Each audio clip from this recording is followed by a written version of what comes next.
construction. Okay, so how do we ensure that? How do we ensure that these are competent individuals that are actually carrying out this? If nobody volunteers, I will pick on people. John Field. So Can you see Richard? Wait a minute, I need to switch my view. John, are you there? yes, I am. Can you hear me? Hear me now? I can. Excellent, good stuff. In the fire service, it was all about national occupational standards, and perhaps this is something that is being strived towards, but is perhaps missing in certain aspects. If we have a national occupational standard for a particular trade, then ultimately that could be the accepted recognition of you've got these standards, you meet these standards with certain qualifications and passing certain activities.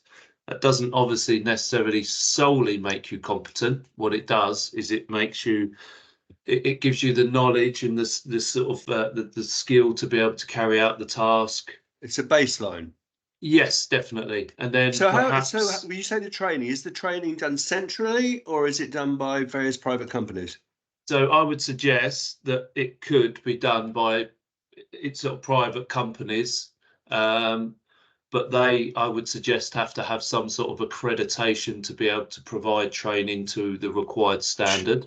Absolutely, yeah. And then it could be that there's a consideration either after that perhaps someone comes out and assesses that sort of work, or periodically the training has to be refreshed, or if you're a member of a certain professional body, you continue your CPD, which then identifies that you're maintaining that skill set. So that to me all marries up to lead towards a level of competence. Excellent. Yeah, that's very good input. Thank you very much. Really good. Chris Hall.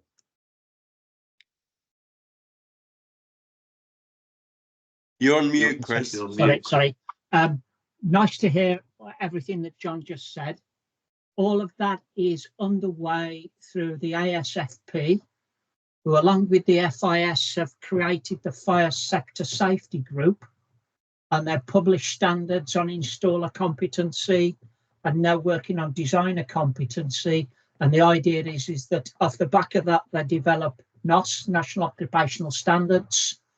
And off the back of those national occupational standards, the training providers then design their courses to meet the criteria set out in the National Occupational Standards.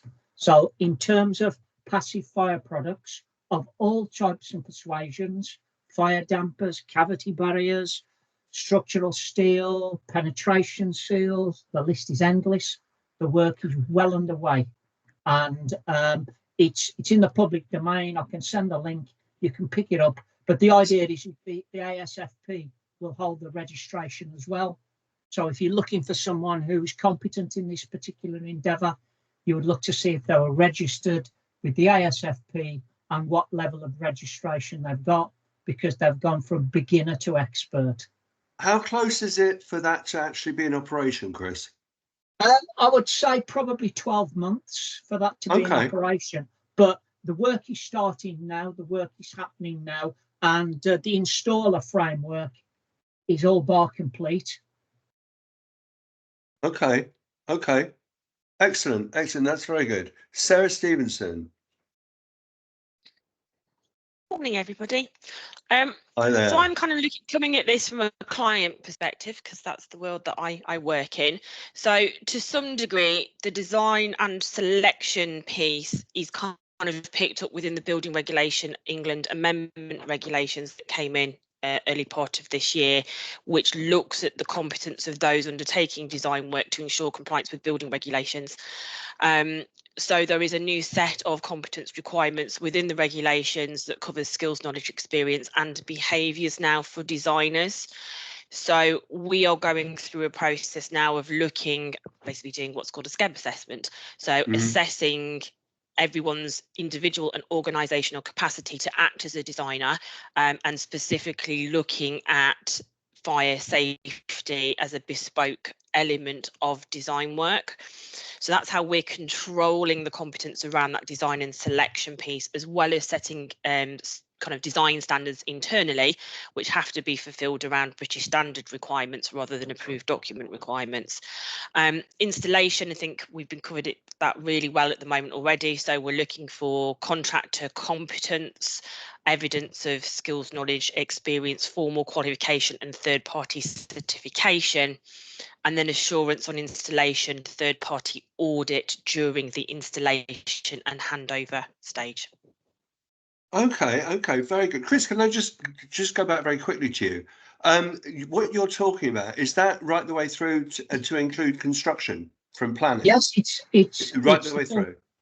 It's the full suite. It's from cradle to grave, and they're funnily enough working on the competency, the design competency, as we speak. So if Sarah would like to join that group, it's being run by a lady called Kate Milford from Milford and Mara.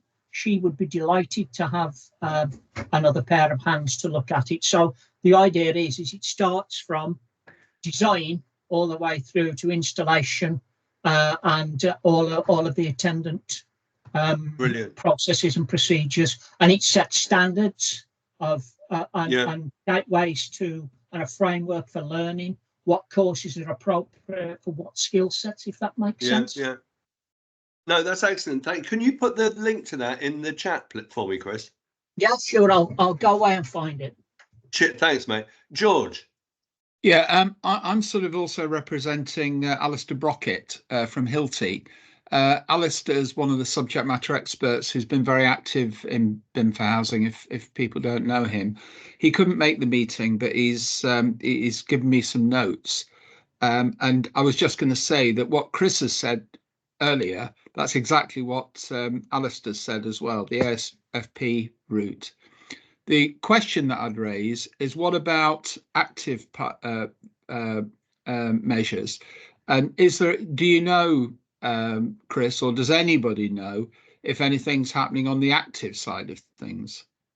I think the ASFP has the luxury of being able to corral all of its members into one kind of place. I think the active is such a diverse industry. Define active. You've got alarms, you've got sprinklers, you've got all kinds of, and they've all got their own trade associations and their own way of doing things, George. I can't say definitively there's nothing happening, but I haven't picked anything up of the same scale and processes that the ASFP are using. I would suspect all of the individual trade associations are considering it, but they're probably not collaborating. Cool. Okay, well, maybe we can help with that. Yeah. Possibly. Oh, Martin Oates. Yeah, good morning all. I just thought I'd give a very quick background from a Smoke Control Association perspective and our particular element of expertise to cover the key topic here.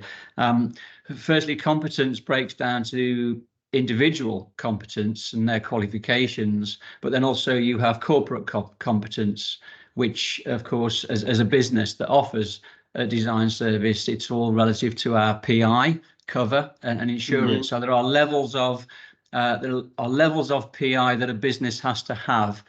As an SCA member, Smoke Control Association member, you have to have certain levels of PI aligned to the level of design that you're going to do. So for instance, if you're just doing prescriptive approved document B design, you only need a certain level of PI. But if you're doing full fire engineering CFD outside of prescriptive solutions, you need a higher level of PI. So there is protection in levels of PI to cover the design side. Product selection, of course, we know is covered now by harmonised European standards, and the clarification of confirmation of DOPS and performance levels tagged onto the golden thread is the key there. And then installation, just to kind of build the picture here, there is an existing competency scheme for installation of smoke vent systems under the SCA, and that is the SDI 19 scheme. So there is a scheme in place to police the competence of a smoke vent specialist, and that's SDI 19. So that's kind of the background of all those points, really, very quickly from a smoke control perspective and an SCA perspective. Thank you very much for that. Paul, can I ask people to be a little bit brief, because I want to move on to some of the other questions now. Paul Cartwright. I will be brief. Thanks. Yeah, it would sort of come in a little bit reference to what Martin said, I suppose, in some respects. Just the initial question, I just wanted to sort of roll back to the beginning of that question as incorrect design, selection and installation of fire safety products. Are we differentiating between property types in this? But I'm looking at thinking of, you know, someone who's designing a system for a 2 up, 2 down new build, as opposed to high rise or low rise or whatever it might be. My assumption is always there's going to be a different level of competency required for these, and in terms of fire system design, if we're creating or looking at what considerations need to be made for competence, does it need to look at different tiers of this based upon the actual property types? Are we going to set too high a standard for someone designing a new build estate, for example, of 2 up, 2 downs? I just wanted to Chris, make do you want to answer that very quickly? In the ISFP work, Paul, you've got various levels. They're levels from kind of your 2 up, 2 down to your shard, if that makes sense. Yeah. From one extreme to the other. And although there's no property types, there is a kind of examples of, and if you are at this level, you should be able to do X, Y, or Z. So I don't think it goes down to set the building type, but there's a kind of an inference in that if you're at a beginner, you'll do a 2 up, 2 down. If you're at the top end of things, you'll do a full kind of fire engineering. That's the only thing I would, absolutely, that was the thing I was concerned about, I suppose, because there's so many effectively competent electricians fitting domestic smoke alarms. By creating a sort of competency scheme, potentially there could be a massive burden upon upskilling huge amounts of electricians effectively who are fitting domestic smoke alarms at the minute. Richard, can I just say something just before we pass on to Peter? And that is that one of the reasons this question's in here is that the construction team have picked up that quite often the right product, a good product is picked for the wrong, going into the wrong wall. Yeah. So therefore, it's actually the interfaces between different things that can make a difference. So it's not competency about just the passive elements. It's also what goes into it. Sorry, Richard. No, that's a very good point. You can have everybody very competent at their job, but the two, it's got to connect, hasn't it? Sure. Okay, Peter. Maybe just an observation and a comment. My background is oil and gas. I was offshore the night of the Piper Alpha disaster, been involved in the subject of competency ever since. It was the first regulated industry in the world to require proof of competency, and we've ended up building 3 digitized systems to enable it. There were comments about frameworks. My experience of frameworks is they're aspirational, they set goals, they're difficult to measure and audit.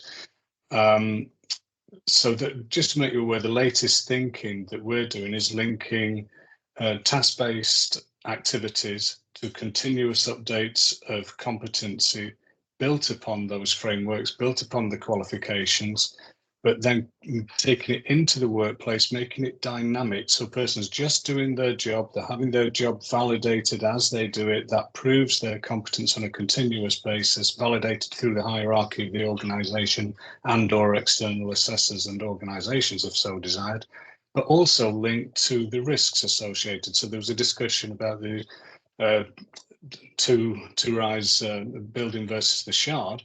well, that would be an entirely different dynamic. And so we would link different sets of data and place those in the hands of the individual as they're doing their job, armed with the necessary information for this particular equipment requires these skills. Here's a video of how to install it, so that we get efficiencies out of this as well. It's not just about burden of competency. There's 21% of waste goes into the construction sector. So how can we tackle that? How can we make everybody much more efficient, much more effective, and comply with the law? So it's just an awareness issue. No, that's really good. That brings us on actually into the second part of that point, which is about cultural change. Competence is influenced by ethics and behaviours requiring cultural change in the industry. This would need to be accomplished at industry level, which kind of fits in to some extent with what you were saying, Peter.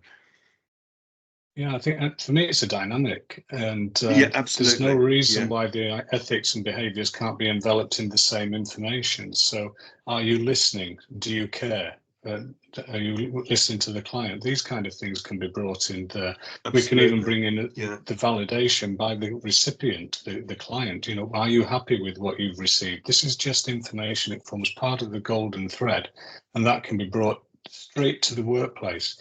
And, you know, I've regularly got people coming to a new build house that I'm talking to from, which, you know, I could wax lyrical about that, but I've bought 5 new houses in my lifetime, referred 2 of them to the Grenfell disaster for being highly explosive and the most dangerous places I've ever been in my life.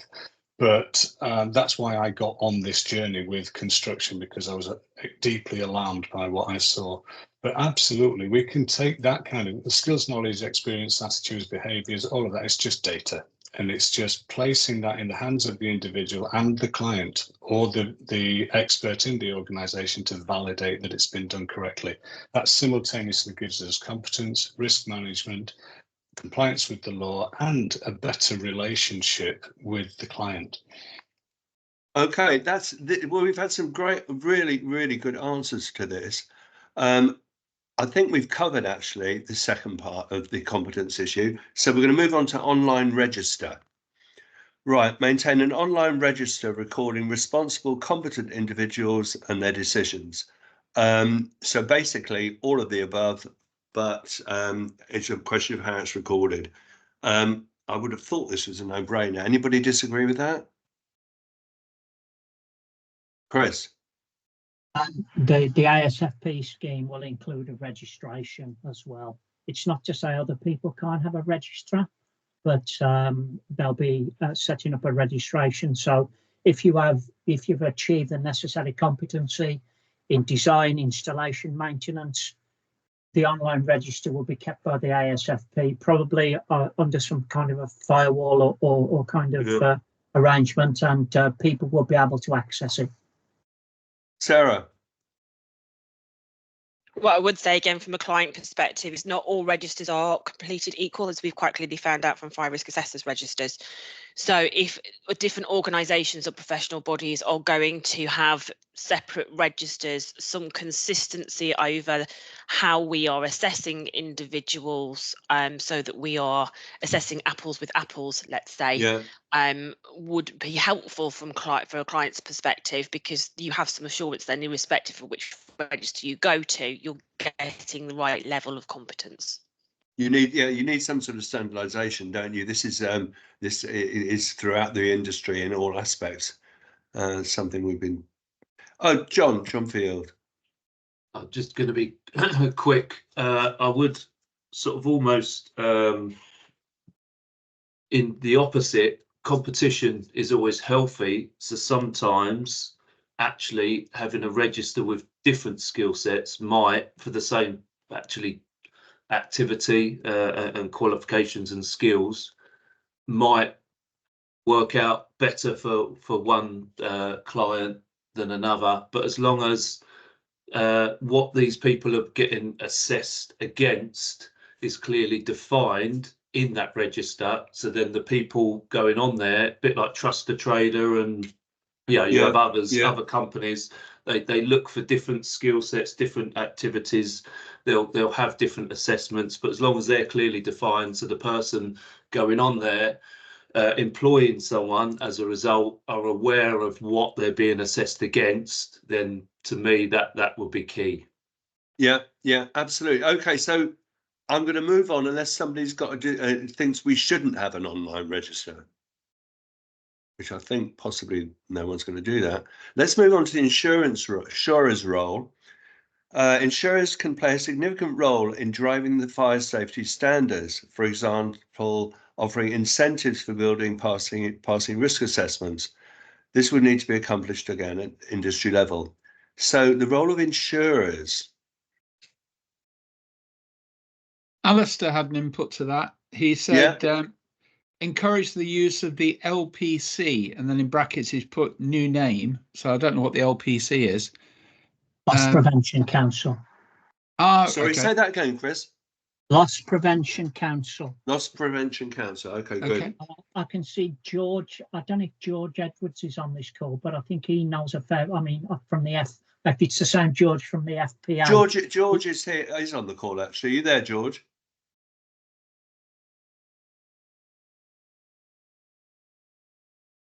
Coffee break. Yeah, I'll just carry on. So, sorry, George. Yeah. So he said it was published in the 2000s with a view that it would be used and would have gone a long way to ameliorate insurers' concerns. Now, I've also been talking with a number of brokers who are very interested in this area, both in terms of looking at how PI costs can be mitigated, and also looking at the other elements of insurance. So that's something that they're certainly very interested in. Excellent. So how do we accomplish that? Well, we talk to insurers, which George is doing. Peter. Just interesting, we've had a lot of conversations with brokers and underwriters recently on this subject. And I mentioned earlier linking competency to the task and to risk, and the difference between two floors and the shard. They were very interested in that aspect. So where should they pay their attention? Did they have to do a risk assessment, or could the industry embody the evidence that gave them the comfort that enabled them to go ahead with the insurance without having to do a risk assessment? So that would give them some efficiencies and some comfort. Yeah. Okay, just do you want to scroll down? You're doing very well. Okay, let's look at considerations at planning stage. Contractual arrangements. Consider changing current contractual arrangements which can hinder good design practices. Okay, so how would we do that? In what way would we accomplish that?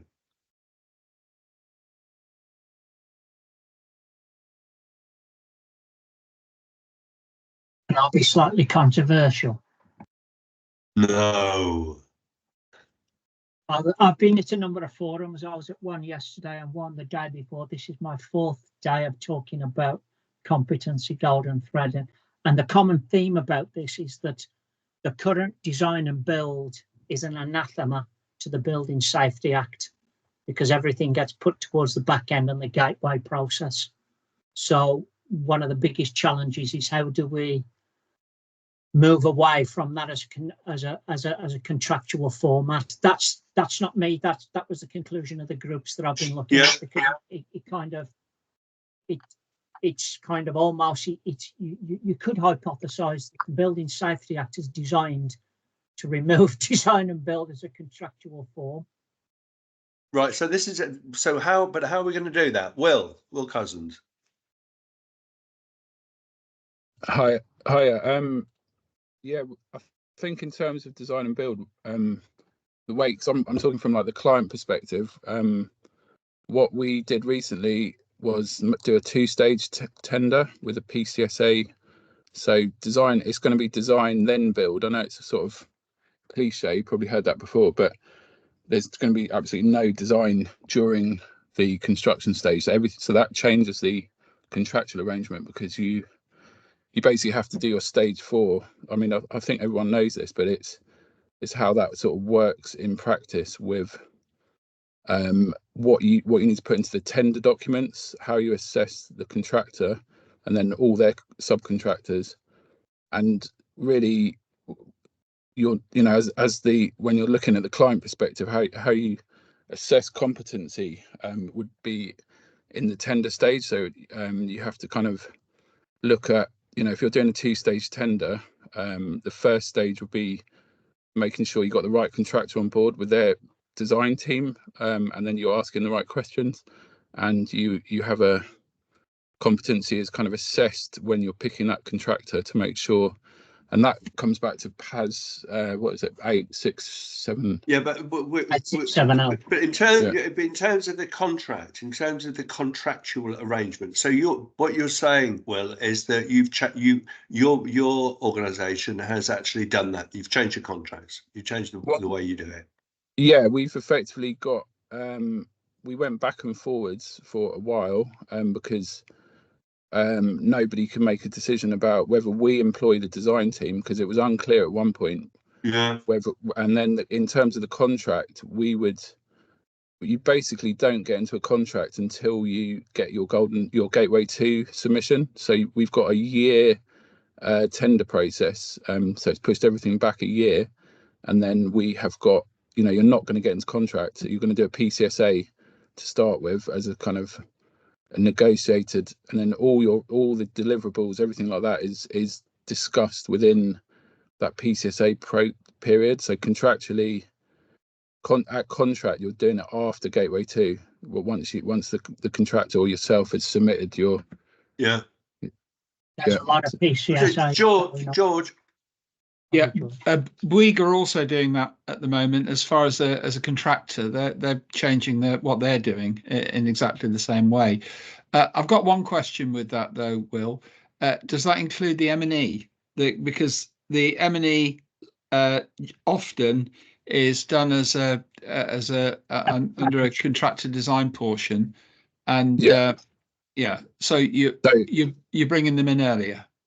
Yeah, I mean, M&E, like all the systems, you would need to be basically worked through it to stage 4. So you bring them all in earlier, but you're asking the contractor. I mean, the only way you can sort of manage it really is to have a kind of open book process with, and then M&E is locked down basically within that, and then you probably need a deliverable, like a design risk matrix, which you just have to go through the contract and work out what their M&E, what they provide in M&E, whether it's subcontractor led or whether you're whatever it is, lift systems or piling or whatever it is, or that you can't change it. I mean, I've heard on previous calls that's a kind of open. I mean, it's a bit woolly at the moment, as it were, because you don't quite know what you can change. What you can really lock down during the PCSA phase, and what you can check. Yeah. Well, I think it's absolutely the direction of travel. And for anybody that doesn't know, Will's works for Metropolitan Thames Valley, who are one of the biggest developers. So I think that's quite significant. Well done, Mo. Well, yeah, I want to bring in some more developers, actually. Chris, could you be brief? Yeah, just to say that the conclusion that the groups that I've been working in have come to is that new contractual forms will arise out of the requirements of the Building Safety Act, the new duty holders, and the principal designer and principal contractor, and PCSAs now are becoming quite common. So Will's direction of travel is probably one of many, but they'll all kind of, reach the same end goal, which is the allocation of risk to where it lies in law. That's the top and bottom of it. You can't carry out your risk. Right. So we're saying this is a work in progress. It's happening. The lawyers will make it happen at the benefit of their clients. Okay. Are there any more developers who'd like to share with us as to what they're actually doing at the moment? David Poet. I thought you might come to me. Thank you, Richard. Well, morning, everybody. Yeah, and I work as a technical manager in Notting Hill Genesis. So very similar role, I suspect, to Will. Yeah, no, we haven't gone to market recently, but this is a topic of kind of huge debate, within our organisation, and we have people that still hold a fairly traditional view, that they like a kind of single stage design and build approach. But I think Will's absolutely right. I think the direction of travel is for and we'd like to call it a kind of hybrid two-stage approach. I think two-stage approaches previously have been fairly limited in terms of their cost control. So you're making selections at a stage one basis on pretty loose information, and we want to kind of sharpen that up a little bit. I think when we've talked about this in these sort of forums before, one of the key issues has been that the people that you really need to be employing early are the specialist designers. They're the subcontractors who are actually the ones that are doing the detailed design of particularly the M&E systems, as you suggest, George. And if you don't get those competent people involved early enough, then that puts at risk the kind of coordinated design. And I think, George, you used the example of smoke dampers, where maybe in the early stages of the design, the wrong dampers have been selected for the wrong applications, and it's not until quite late in the process that kind of people realize the error, and it's quite hard to remedy.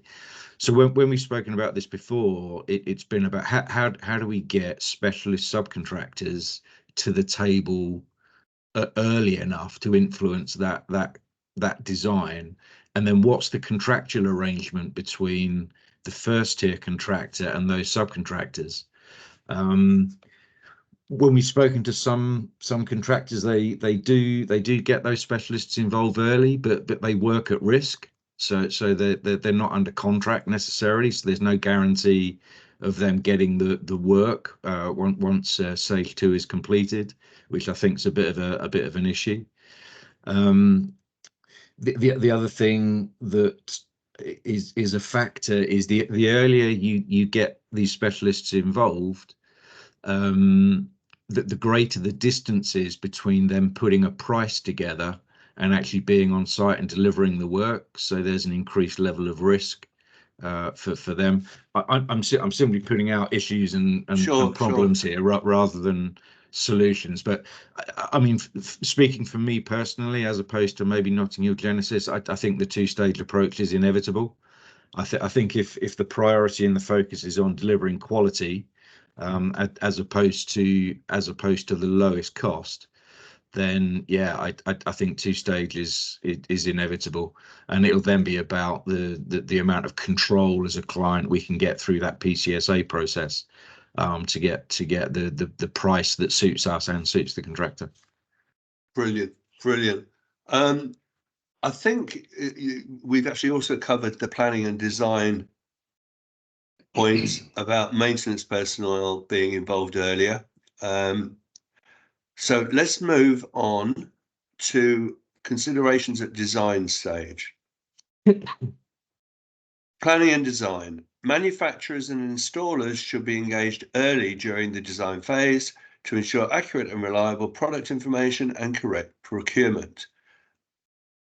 Does anybody want to add anything on that? Because I think we've kind of covered that with just now, haven't we? Anybody want to add anything on there to what we've just said?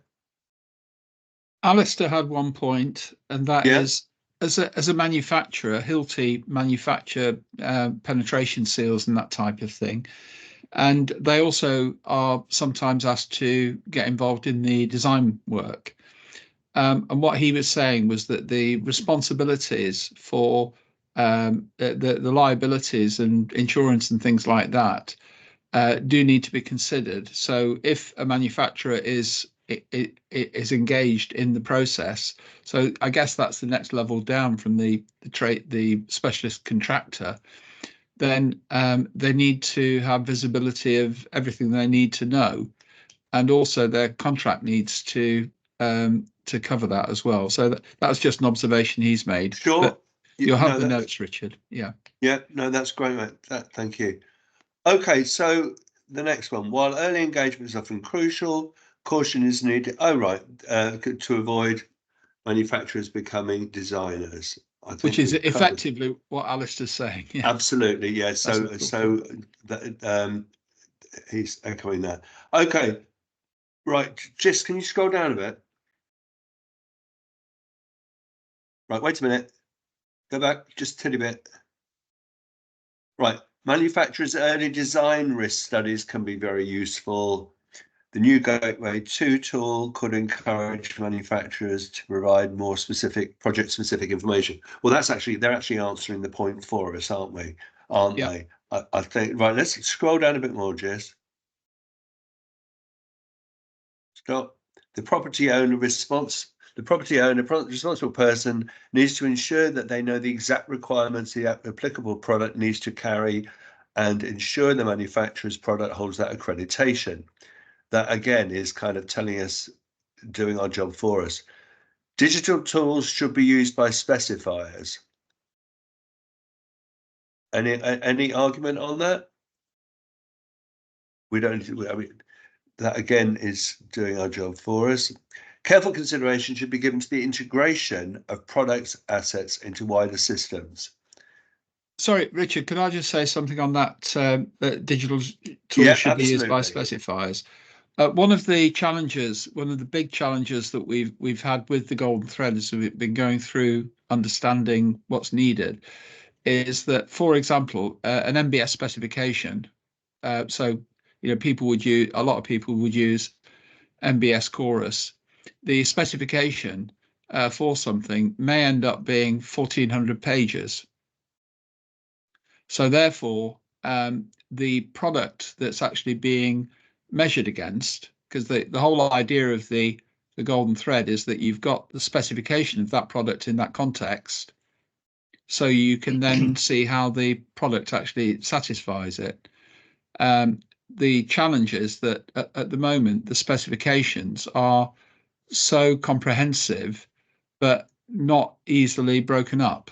So that's just an observation that we've discovered talking through with designers and specifiers. Okay. Peter. Right.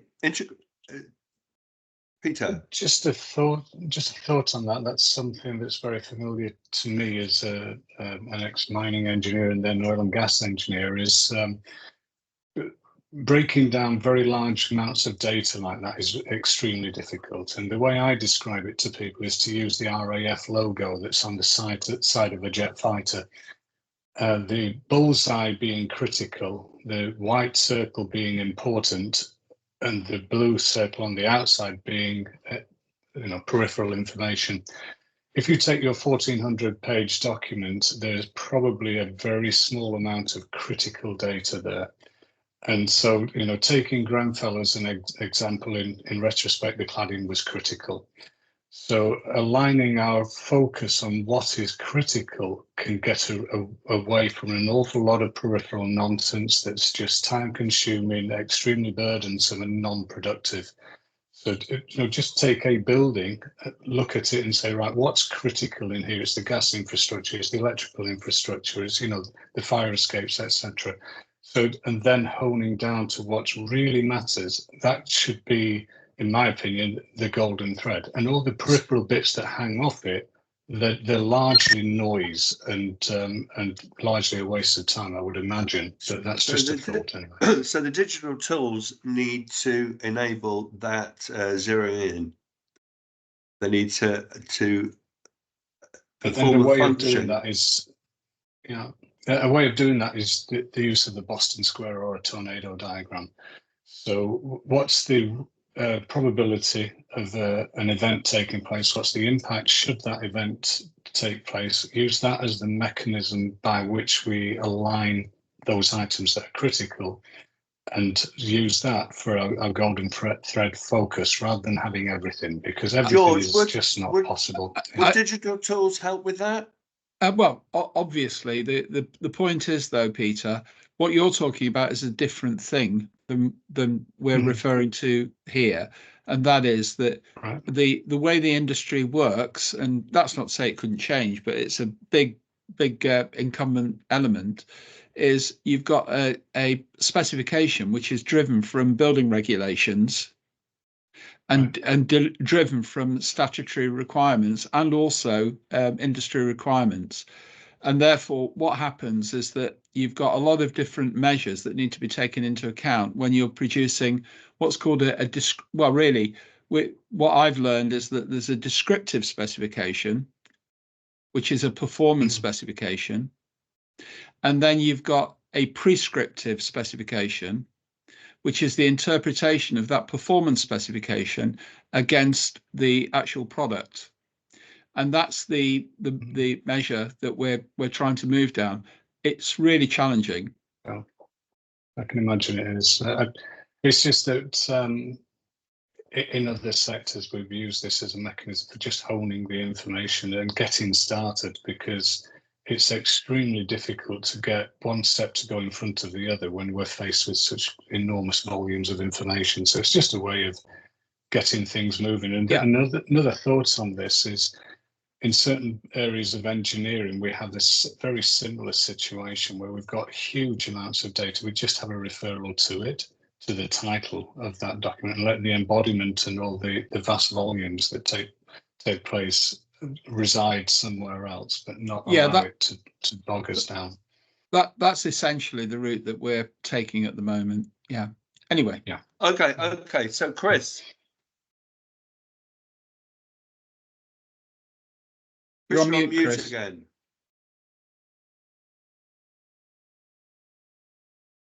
No, he's still on mute. It's still not working. No. Should we come back to you, Chris? Yeah, come back. Chris, earlier on, it said you were on mute, but we could hear you, so I don't know what's going on. Okay, anybody else got anything to say on that one? Right, careful consideration should be given to the integration. Phil Thompson. Yeah, sorry, I was also trying to unmute myself. Sorry, I was jumping the gun there. I was just going to I was going to reference the information you had on product standards, but I'm fairly new to this group. There's been some really interesting content here, and a lot of it is resonating with me. But it was just regarding the product information standards. Right, I'll call you first when we get there. Okay, no problem. Okay. Careful consideration should be given to the integration of products, assets into wider systems. How do we do that? Largely, that will be through classification and structure of the information so that systems are properly classified and the asset types that are parts of systems are properly classified.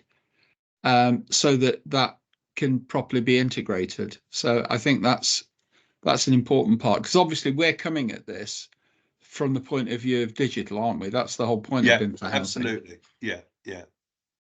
Okay. Right. We'll go on to product information should adhere to CCPI formats. Code for construction product information. Okay, Paul.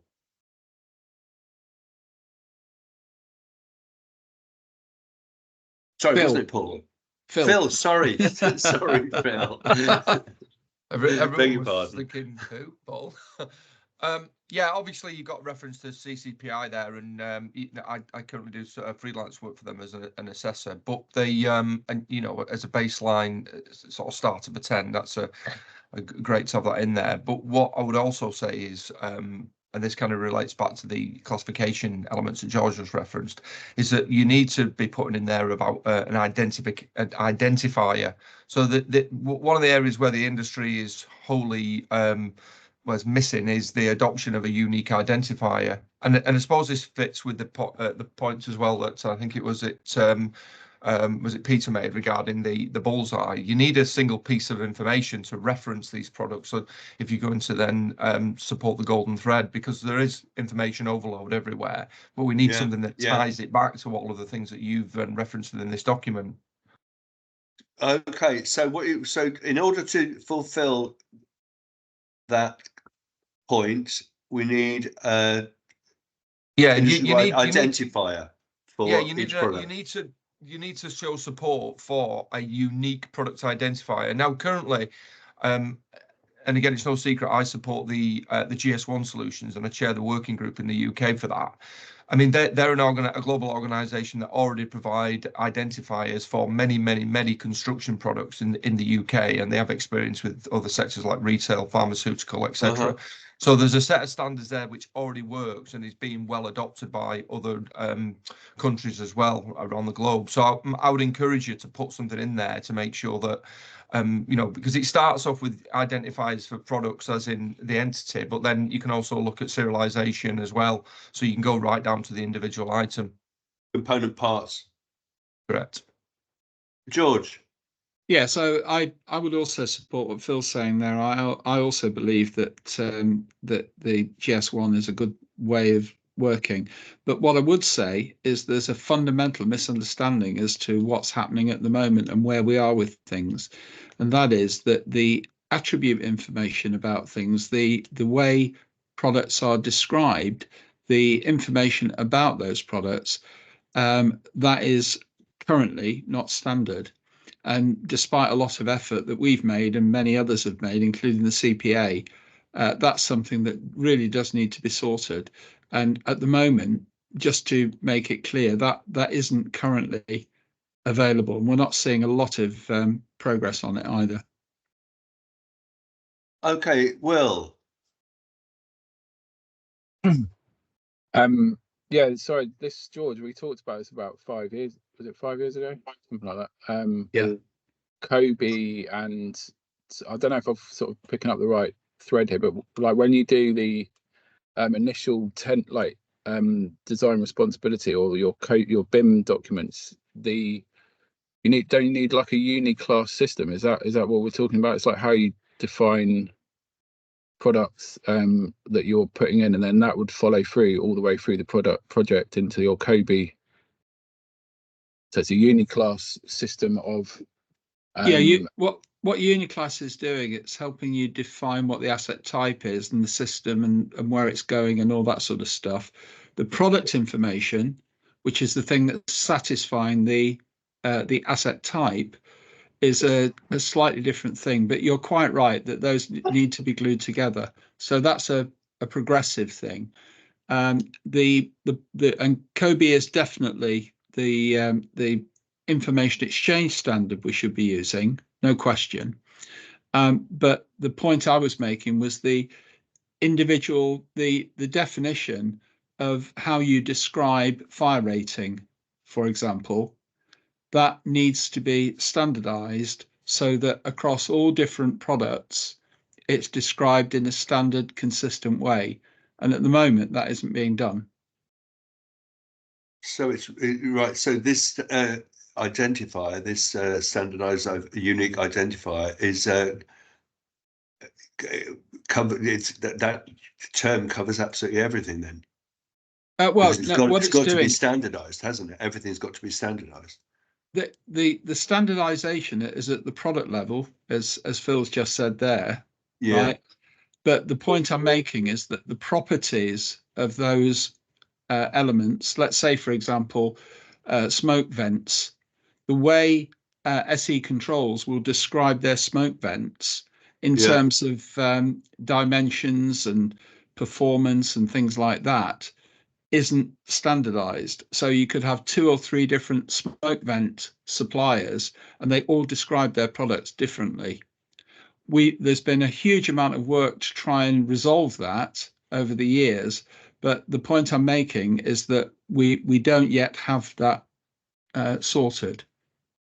Okay. So right, well, the question here is how. So how do we sort it?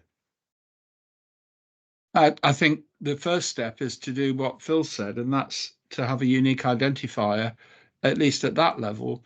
So you've got a way of relating the asset type or the object in BIM models or the object in schedules with a manufactured product, a unique product, which then can tie back to at least the manufacturer's information, which is probably a PDF data sheet about that product. So you've got a relationship between the things.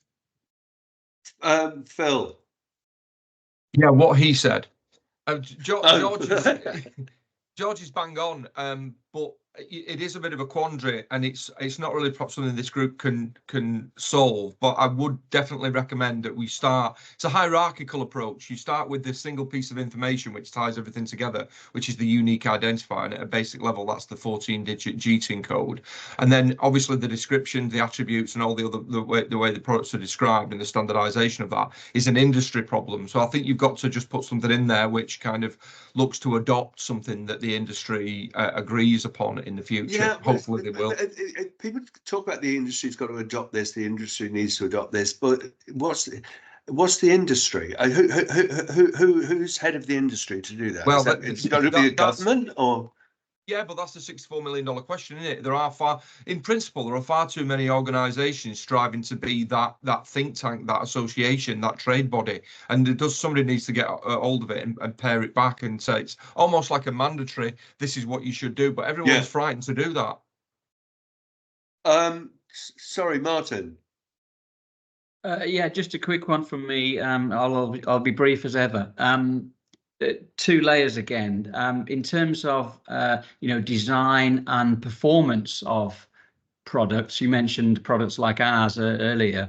The first element is throughout early design, it's about identifying and specifying the performance criteria of a product. So if you look at a smoke vent, for instance, you just mentioned there on the end of a corridor on a resi project, of course, that has to provide 1.5 square meters of geometric or 0.9 square meters of aerodynamic performance. That's one of the performance characteristics. So it's about specifying the performance of a product at design stage and locking that in to performance. So you're not tying down to a particular product, you're tying down to the essential characteristics under the EN standard of the harmonized standard, in that case 12101 part 2. So then when you get into product validation, the validation of those performance criteria are on the declaration of performance.